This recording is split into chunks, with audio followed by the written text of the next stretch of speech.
Hey guys, what's up? In this tutorial we're going to reveal to you how you can add more items to your lists on Microsoft Lists. So let us get started. Head over to Microsoft Lists. Make sure that you're logged in with your Microsoft account. And here guys, under Recents or My Lists, click into the given one. I will go with this workout list for the sake of this tutorial. So as you can see, that list contains one task or one item. It's called jogging for 40 minutes.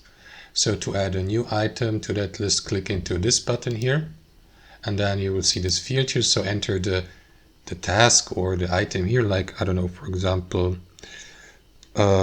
cycling or something like that.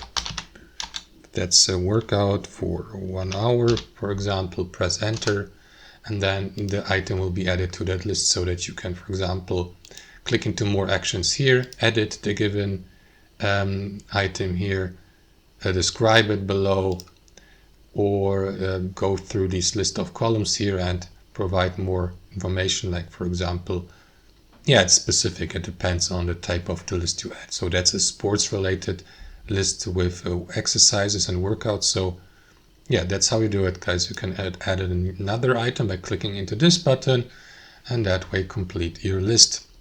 Here in the top right, you can navigate through your items by clicking into it, and then, for example, select all items, or, I don't know, go through one of these filters. That's how it works, guys. Thanks for watching and have a fantastic day.